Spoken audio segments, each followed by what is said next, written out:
Edo State, over 312,000 of them have their voter cards. So voter turnout here will be pivotal.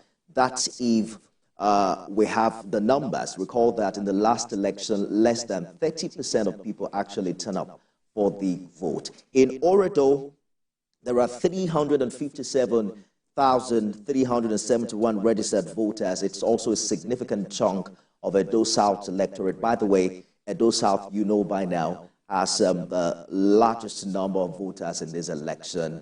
That local government is followed by Eagle, a key local government area in Edo South as well. And then you have Isaka West with over 186,000 registered voters. You find that in the Edo North Senatorial District. Ovia Northeast is considered a battleground local government area, another vital area in Edo South. Other key local government areas are Akoko Edo, Orionwo with over 140,000 registered voters, Ovia Southwest with 113,000 voters, and Asan West, Owan East, Isako East, as well as Asan Northeast. Very interesting development. These local government areas, we understand, will be the epicenter of tomorrow's election, with parties battling to win over voters. Let's talk to some of our correspondents who are on the ground, bringing you live updates and analyses. Good place to start will be Irua,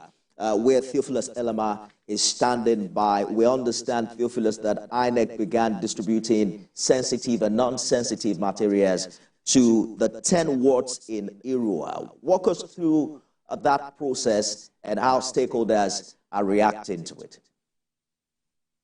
All right, Nifemi, it's quite an interesting journey today. Of course, we got there and realized that the sensitive and non-sensitive materials had already gotten to INEC office and in Irua here, and we saw a lot of INEC ad hoc staff who were ready to move this to the different areas, the 10 different wards that make up Irua local area. So as we saw officials of the security agencies coming in to maintain the peace and ensure that no one does anything that will harm the credibility of the elections. Though I spoke with the electoral officer who declined to speak on camera, but he also mentioned that everything is being put in place to ensure that the materials go out of INEC office to the different polling units, to different wards rather, and from the wards by tomorrow morning to get to the different polling units within Irua axis. So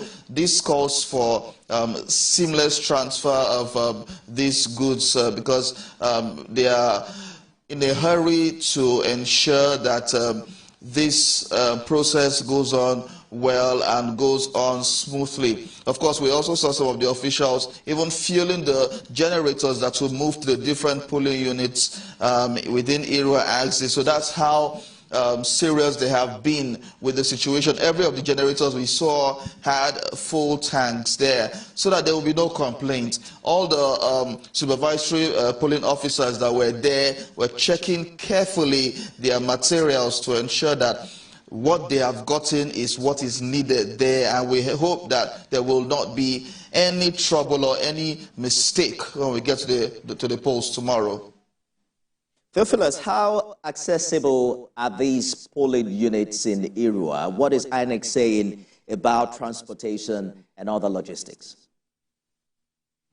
Well, transportation is quite seamless, of course. While the ad hoc staff were around and the SPOs were around, we saw a lot of the vehicles, and those vehicles went into the different wards, the different local government, the different areas within Irua. Now, the only ward that is quite far from the main town of Irua is Ward 2, and that's where the governorship candidate of the APC is going to be voting. The road leading there, we hear, is quite bad, so you have to go through Uromi, then come back, and you meet the polling, the Ward 2, of course. So that's the only one that's quite far, and of course they left quite early. But other ones within have been moving to their different areas to ensure that everything goes on fine. So what we say is seamless transfer. Transportation has been on. We saw earlier today we had a live broadcast talking about the police force, the security men working together, And before we knew it, after the live broadcast we had at about an hour after,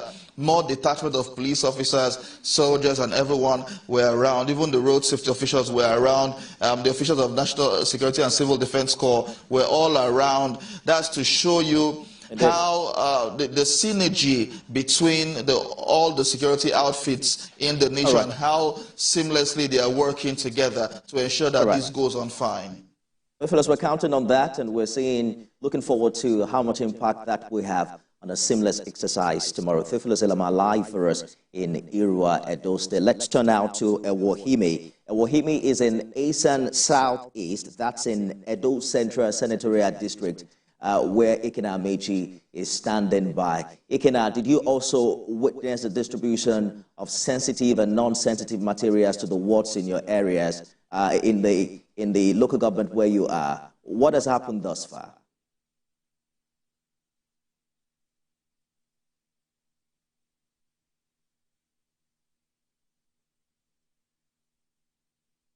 Ikena, what's the update with the distribution of election materials in Ewohimi?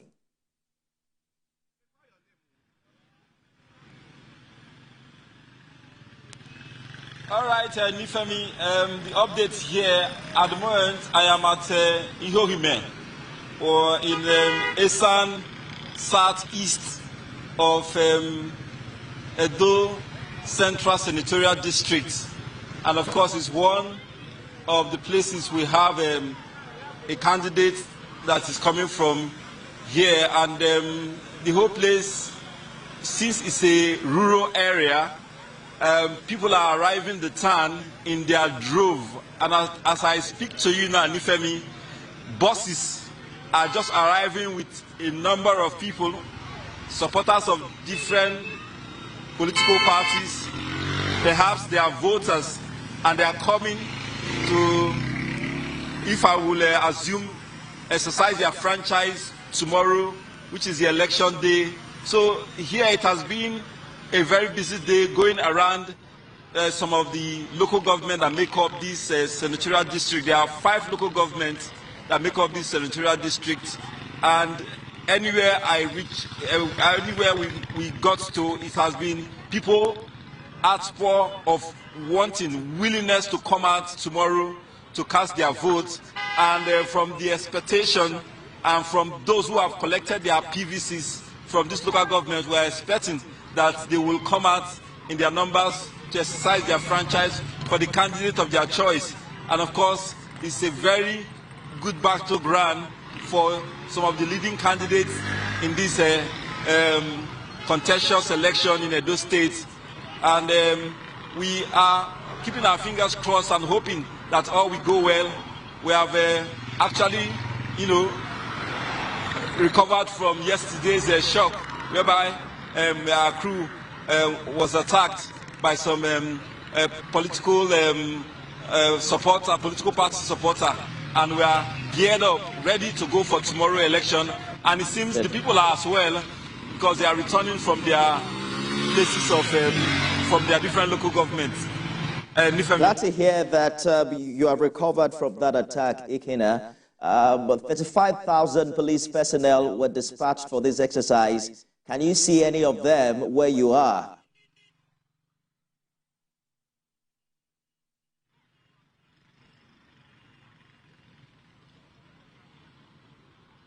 Well, at this particular point that I am, is like a popular junction here. I can't cite any police officer, but as we were coming, we saw police officers at strategic position, and of course at the INEC, where we have those that are assigned to deploy in Uromi.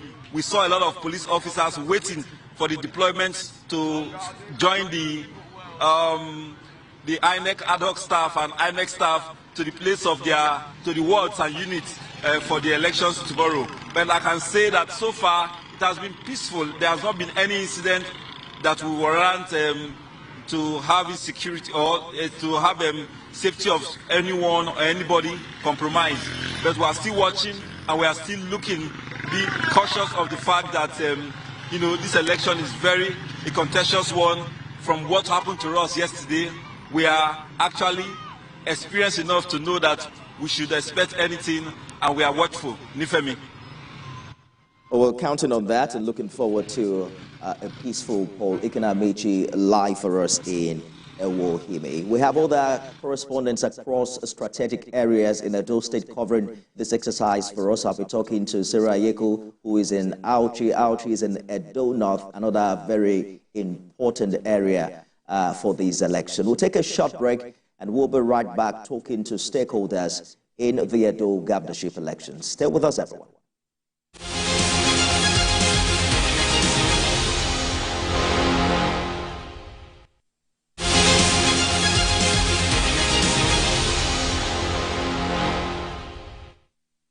Experience information and entertainment like never before as TVC Breakfast takes your weekends to a whole new level. Introducing TVC Breakfast Weekend Edition, your ultimate source of thrilling sports updates, insightful political analysis, and captivating entertainment news. Stay in the know with what's trending, catch up with the latest in sports, and immerse yourself in the latest buzz from the world of music and movies. Your weekends are no longer just days off, but moments packed with knowledge, excitement, and enjoyment. TVC Breakfast Weekend Edition, only on TVC News.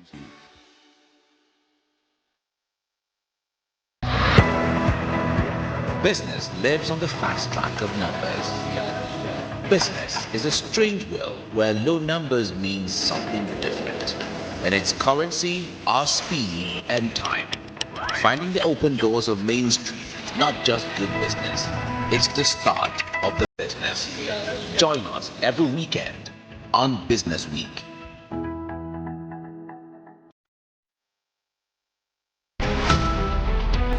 Every major news story is with many perspectives and layered with different levels of impact. Hello. What time did this happen? We will be right there.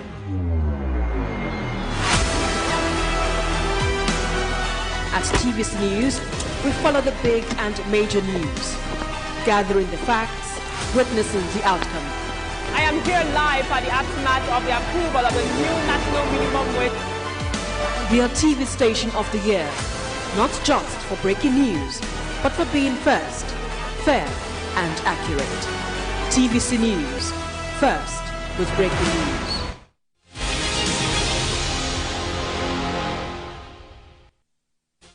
The countdown is on to the D-Day. I'm talking about the Edo governorship election. Let's turn to Edo North with over 500,000 registered voters. Sarah Yeku is precisely in Auchi. You've been talking to voters ahead of this election. It looks like it's raining where you are. Walk us through what you've been able to gather on election eve.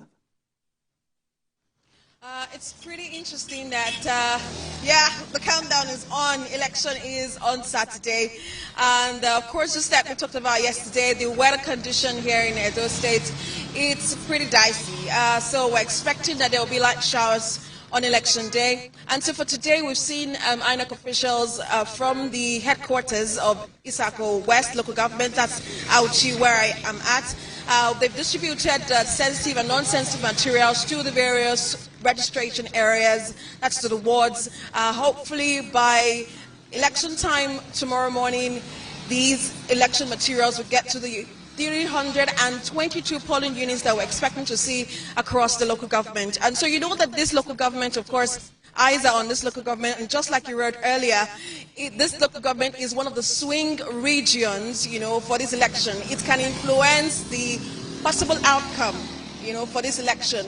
And, there are political weights in this North Senatorial District that may be deciders for this election. Apart from the three contenders that we have, the three top contenders on the ballot, this particular senatorial district is a decider for these three contenders. And when we spoke with most of the residents, particularly at the market while they were making their last-minute purchase for tomorrow, for election day, they had talked about some persons were optimistic, but we met a lot of pessimistic residents who said they were not going to come out to vote, citing various reasons: fuel scarcity. Just in Benin City, fuel is being sold at about 1,220 naira right? And just imagine, 5 hours away from Benin City, how much petrol will be. And just one of the few filling stations that we saw, the queue there was massive. And so you can imagine what the people here are going through.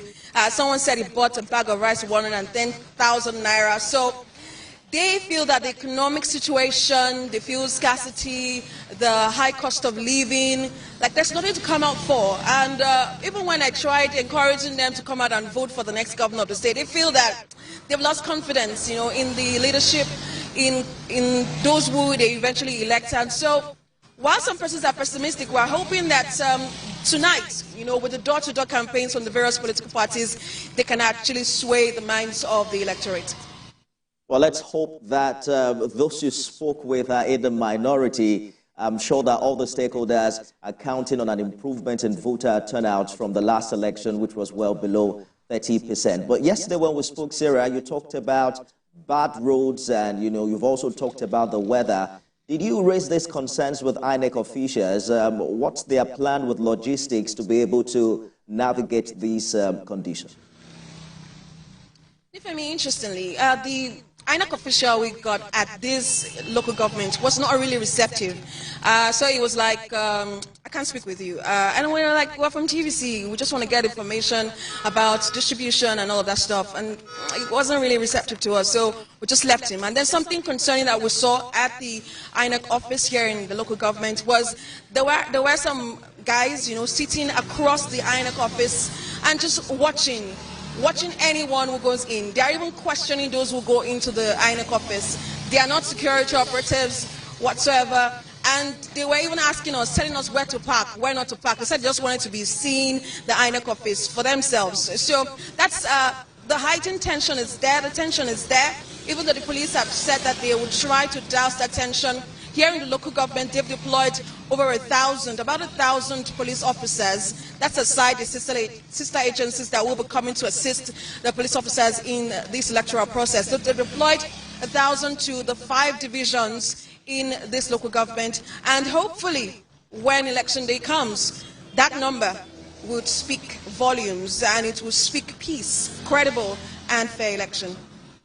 Sarah, we have to go now. Just in a minute, can you confirm if those police personnel have been deployed? They have been deployed. They have been deployed to the various areas that they will be at.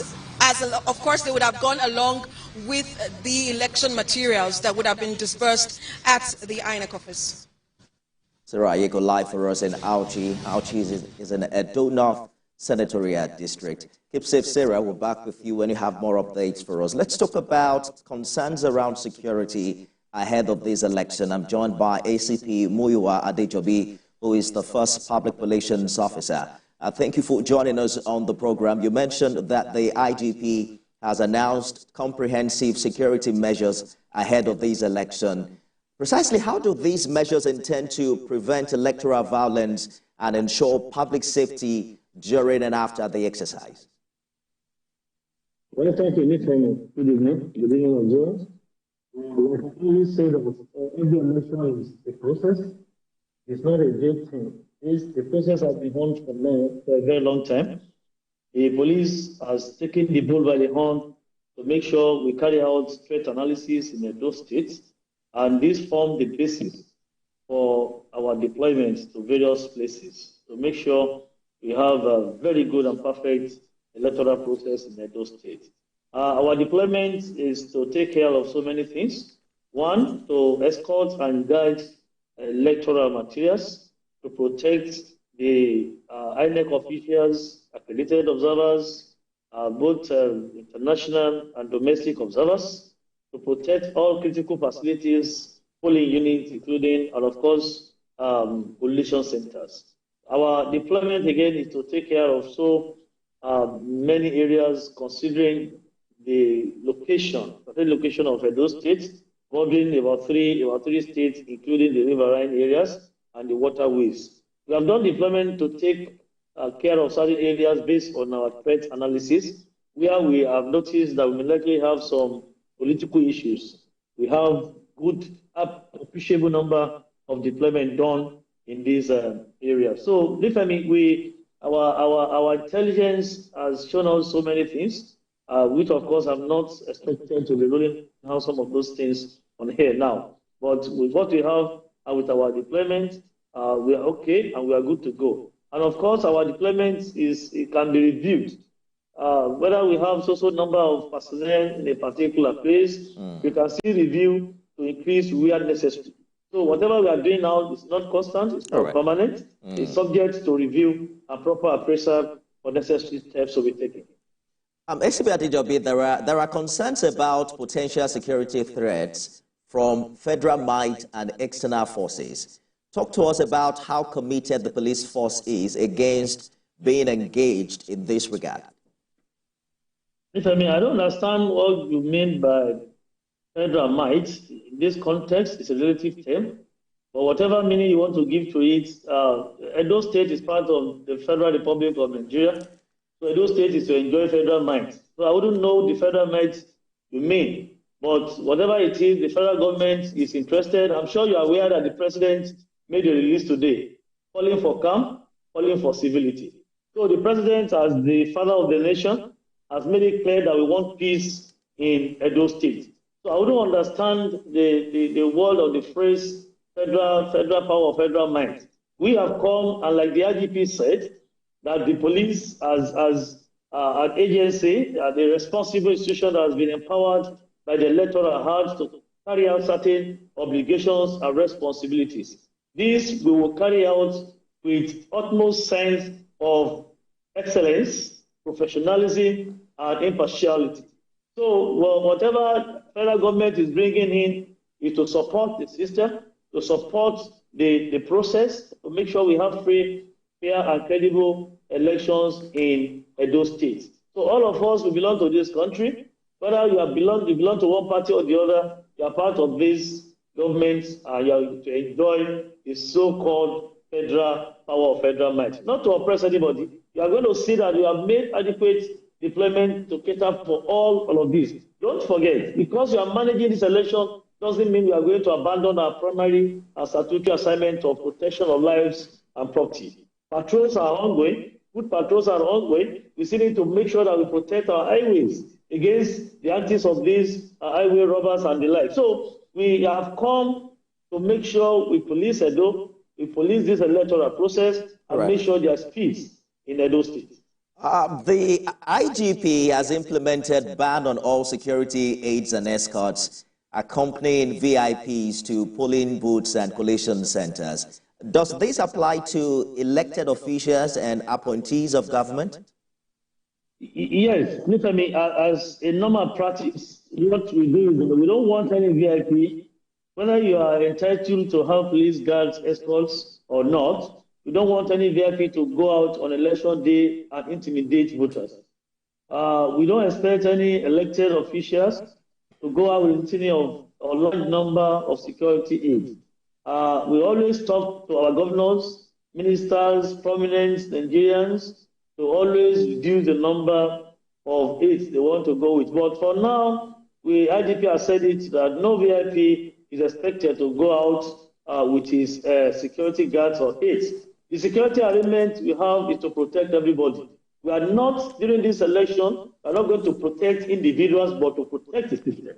So which means everybody within that system is adequately protected. Even if the governor or deputy governor want to go out, we always encourage governors where we have done these elections before, that the APC can go, the Holy can go with him, or the chief detail or the CSO. And maximum. There is no need for us to have like 10, 7, 10, 11 vehicles, 13, 14, 15 vehicles to be moving to polling units or collation centers. So the IGP's directive is clear enough. We are even trying to withdraw all the security aids attached to them this night. The signal has gone out. And this is not only applicable to the police. We are reaching out to all our sister agencies that are involved in this deployment of aids and security guards to do the same, whether from the armed forces, the DSS, civil defense, all of them that are deploying aids, orderly and the likes to VIPs to take note of this, that all of them within Edo State, we are going to withdraw their men for the purpose of this election. We are policing the system, and I think every individual is adequately protected. So we hear that about 35,000 police personnel have been deployed for this election. That's minus operatives from other security forces.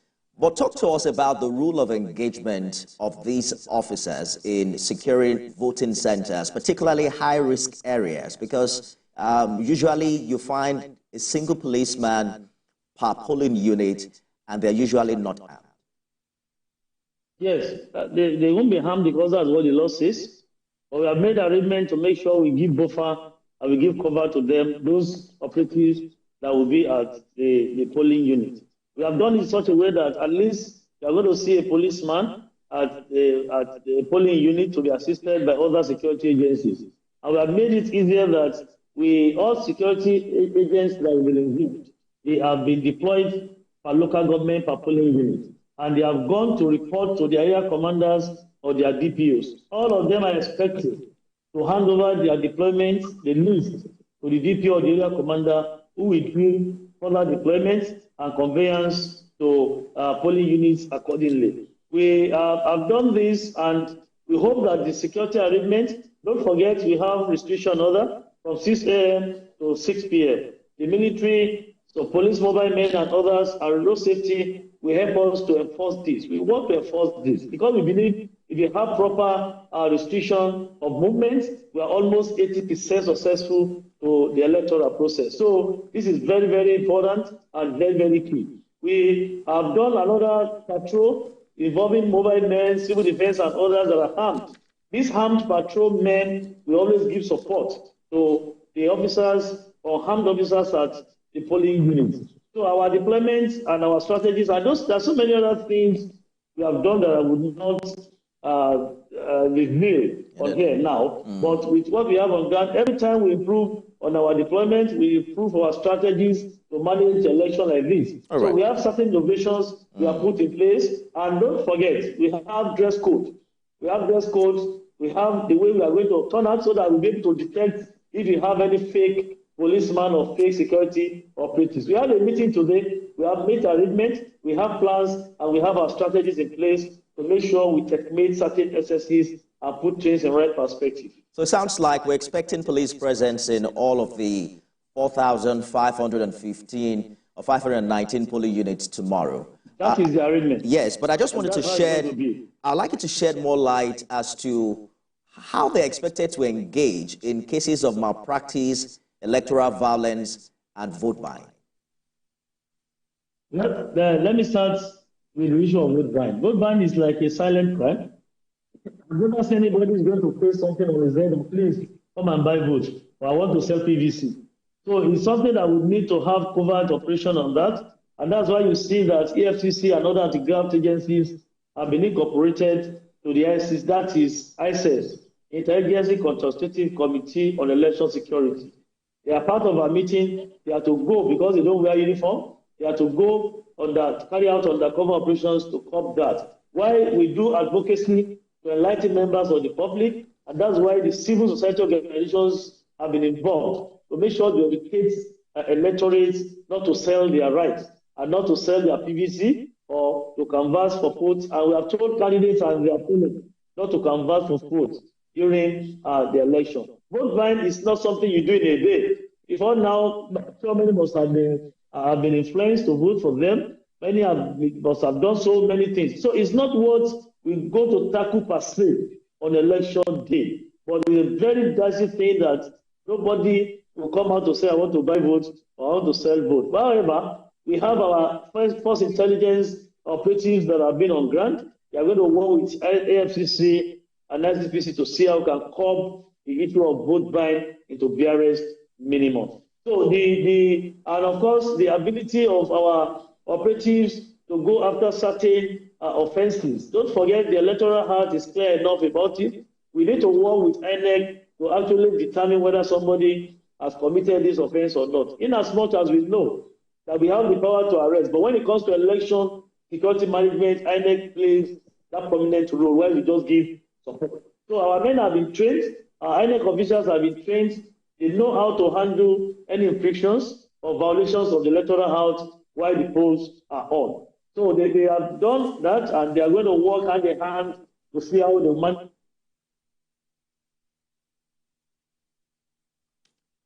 Well, we're going to work on reconnecting with ACP Muyiwa Adejobi. ACP, if you can hear me, we have to wrap this conversation so that we can also get to speak with the resident electoral commissioner in Edo State. But if you can in a minute, let us quickly address the issue of restriction of vehicular movement. In your press release, restriction on all forms of transportation is from 6 a.m. to 6 p.m. on election day, ACP.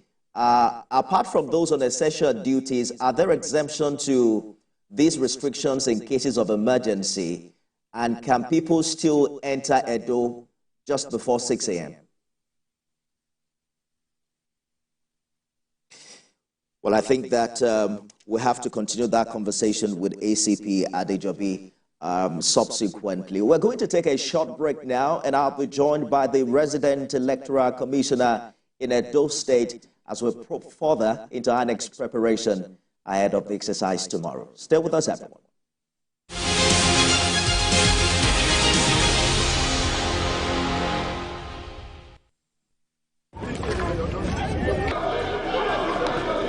Every second, every minute, every hour, and every day, time doesn't just tick away.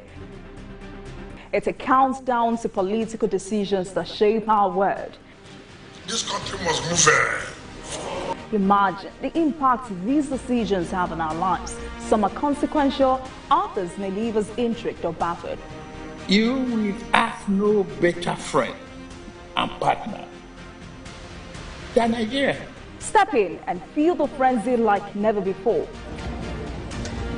Join me every weekday for an hour of fact-finding interviews where questions cut to the core. How would you say your administration has fared in these sectors? I will dig in to get to the heart of issues, from local politics to global insight. Join me as I unearth the power plays, jaw-dropping revelations and the unfiltered truth. This isn't just politics, it's unraveling the stories that matter. Brace yourself for Politics Tonight every weekday at 8 p.m., where every decision echoes along the corridors of our lives. Politics Tonight, only on TVC News.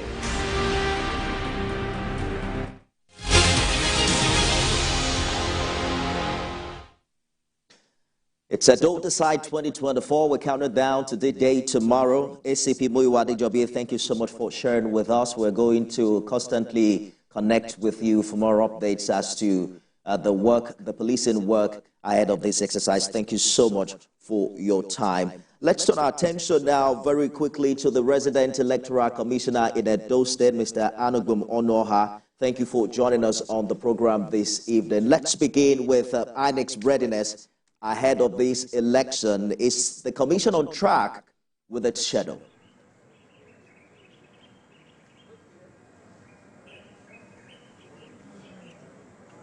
Mr. Onoha, I'm asking if INEC is on track with its schedule for this election. Okay, yes, we're on track.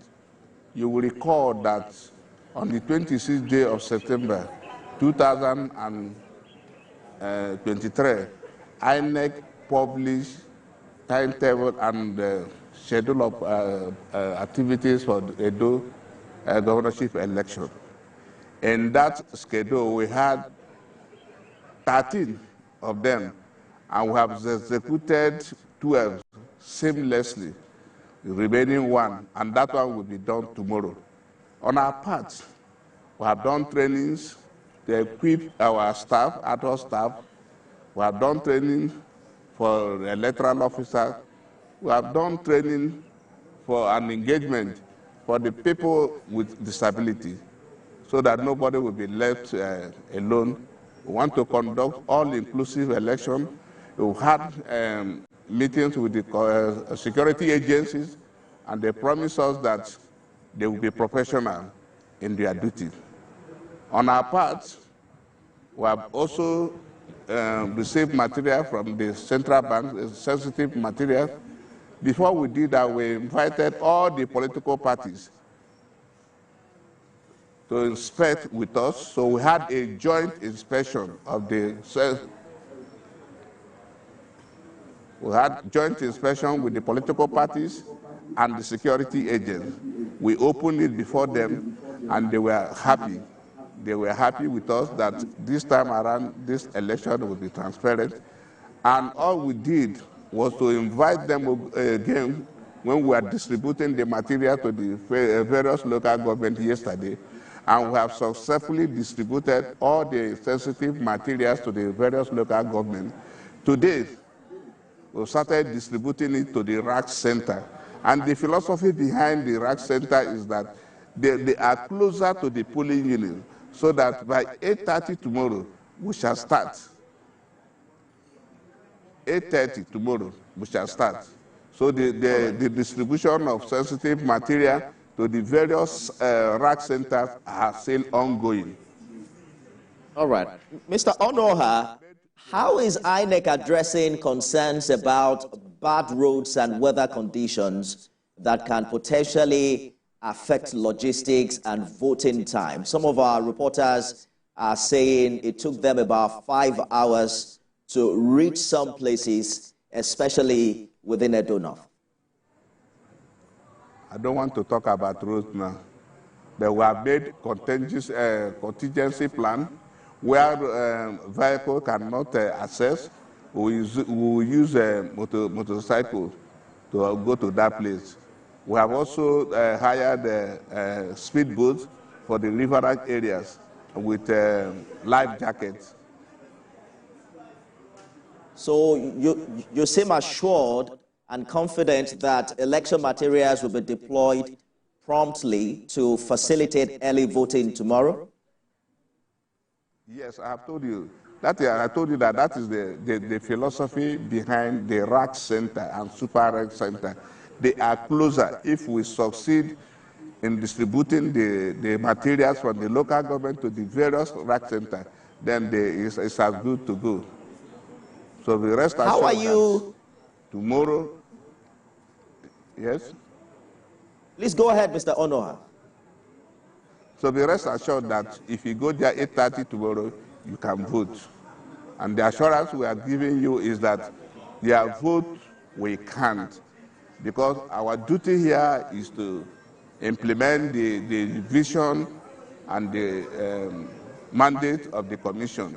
That is to conduct election that is free, fair, credible, and all-inclusive election. Their vote we surely count. I can assure you. Absolutely, Mr. Onoha. I'm just curious about how the Commission is addressing the dynamics around transportation with a hike in fuel price and challenges of fuel scarcity. We understand that the cost had to be reviewed at some point. Have all the transporters been settled now? Yes, we hired all the vehicles required for the logistics. They are on ground, and they are being accompanied by the security men to the various RAC centers. How has INEC addressed the issue of voter apathy, given the historically low voter turnout in Edo State? It was below 30% in the last election, and 67% did not turn up in 2016. Well, I'm not sure that will be voter apathy because Edo people are politically active. They know their rights and they know what to do. On our part, we have been so transparent in the system, right from the continuous voters registration.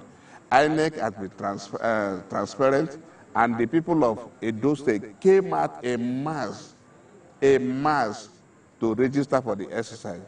So there is not pessimistic at all that they will not come.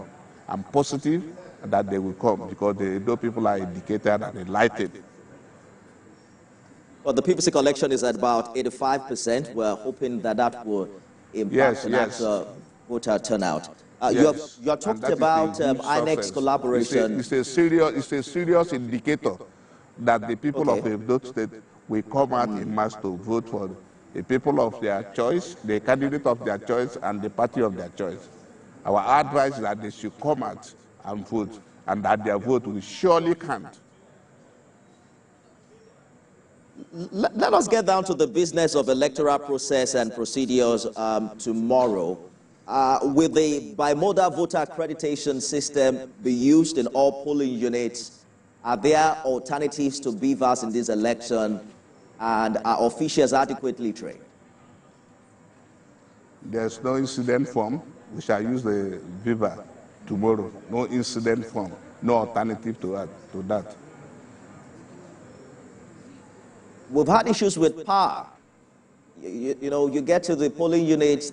In previous elections, there are concerns about whether or not the device has been well charged. How are you addressing that tomorrow? That what happened? The power on the beaver's device. The beavers are the fully charged. We wouldn't have any power problem. But in the event that there is, we have beaver to serve as backup beavers. We are fully prepared.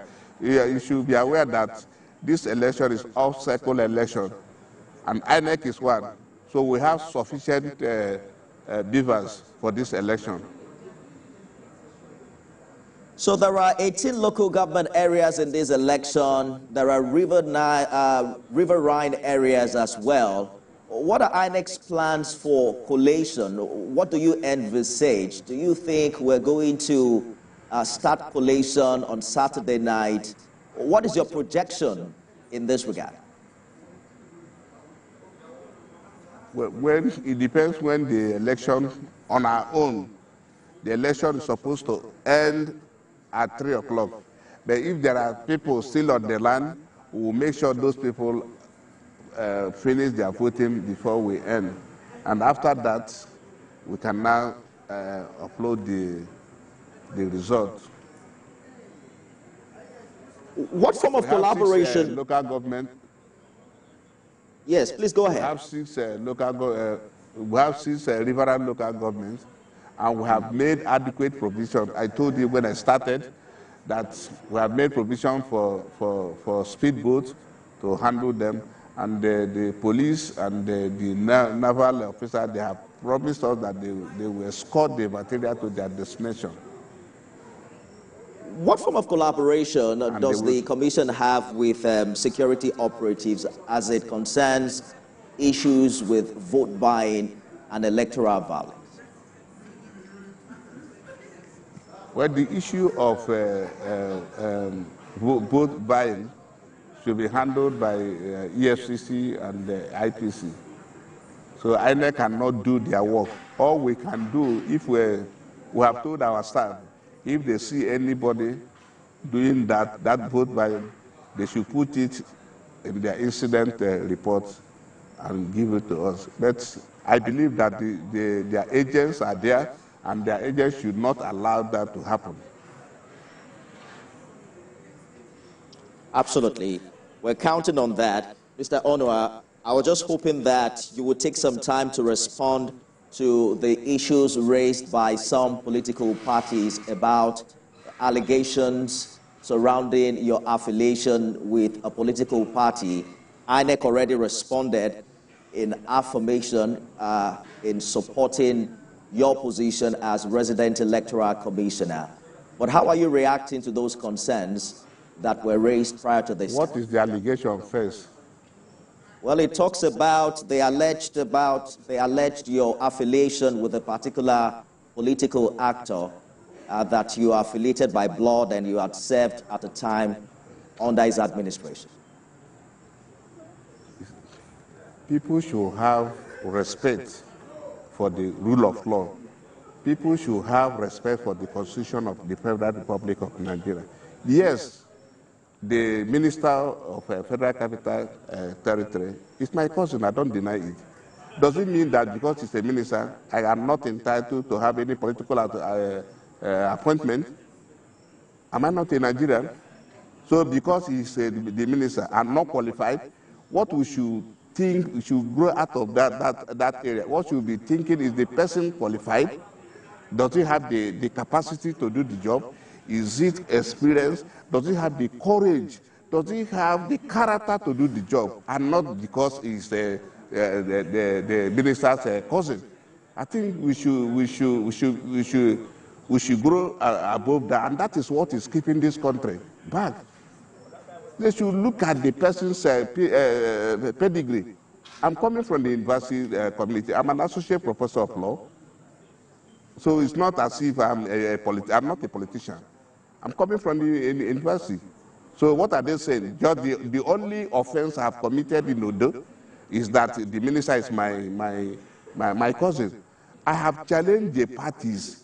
They should point out what I have done wrong, what I'm supposed to do, and I have not done it. They should let me know, and I will address on the issue. But on the issue of my affiliation with the minister, is that the offense?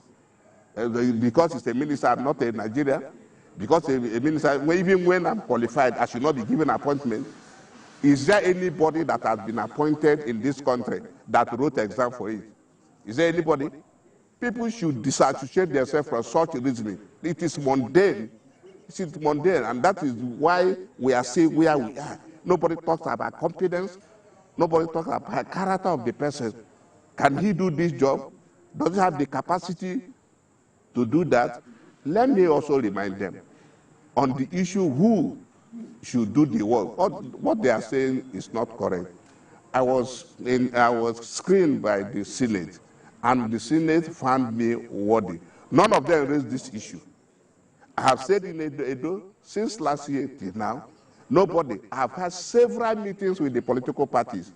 Nobody has ever raised this issue. How come 3 or 4 days to the election? Of course, you can know. When you refuse to do their bidding, what do you think they will do? All right, Mr. Onoha. Not even let me tell you, nobody can tell me to do what is wrong, because my name is at stake. My name is at stake. So nobody can do that. Nobody can do that. Instead of you to tell me what to do that is wrong, I would rather resign this appointment. I am a lecturer. So this is not the beginning and the end of my life. So because somebody is my cousin, the minister is my cousin, have I ever denied it? Is it a crime that you have relatives? So you would have preferred that the minister wouldn't have had any brother or sister because he's the minister. I'm so surprised that people at this age, 21st century, people are thinking as if they are in the 9th century. I hear you clearly, Mr. Onoha. I think that it's important that we should be talking about competence. Yes. Talking about competence. Exactly the point I'm making, that it's important that the voting public, have the assurances that INEC is committed to being an unbiased umpire in this election. Yes, assurance is that INEC will conduct a free, fair, credible, and all-inclusive election. Election they can call their own. Election that is free from pity. That is the assurance I've given the people of Edo and the people of Nigeria. We are very much counting on that. All eyes on Edo State. They say it's the first off-cycle governorship election. This cannot be done by one person. We have domestic and international observers. We have the agents of the parties at the various units. We have 4,500 Mr. Onoha, units in there. No, I hear you clearly, they are just doing but I'm afraid we have completely... It begins and it's a process. And I want you... We have completely run out of time. Yes. And we're counting on the commitments that you have shared in this regard. They say it's the first off-cycle governorship election under this administration. We're also considering the litmus test to see how this administration will fare in that regard. Anugo Monoha is the resident electoral commissioner in Edo State. Thank you so much for talking to us. All eyes on Edo, everyone. We have our correspondents strategically located in Edo State covering this election and bringing us bit-by-bit analysis and updates on what's happening. We have our eyes in Edo, and you can count on TVC for all the updates as we count down to Saturday. I am Nifemi Oguntoye, and on behalf of everyone here, thank you for watching. Stay with us for more updates at the top of the hour.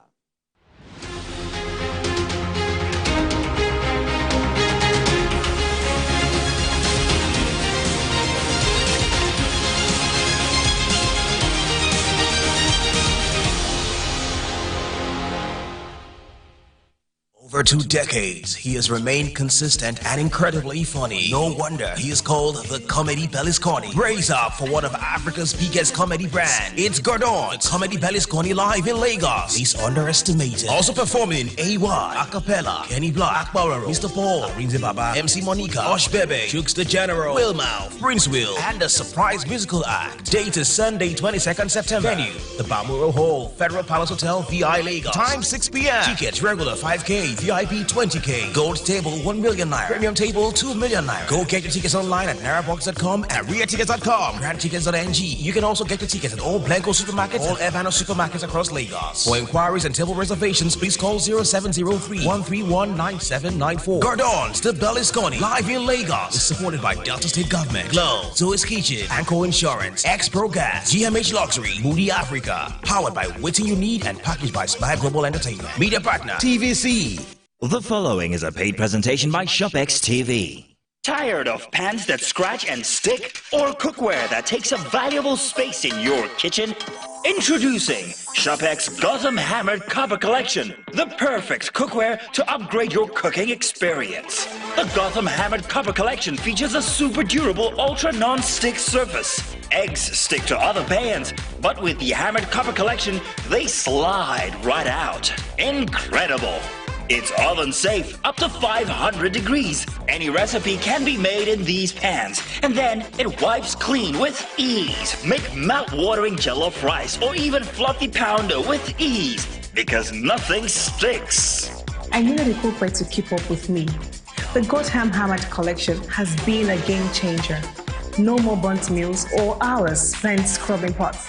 You would normally pay up to 400,000 naira for the 10-piece Gotham Hammered Collection. But call the number on your screen now or scan the QR code and get the entire collection for not 350,000 naira, not even 300,000 naira, but for just 264,950 naira. Incredible! This incredible ShopX offer includes one 8.5 inches fry pan, one 10.25 inches fry pan, one 1.4 liter saucepan, one 2.4 liter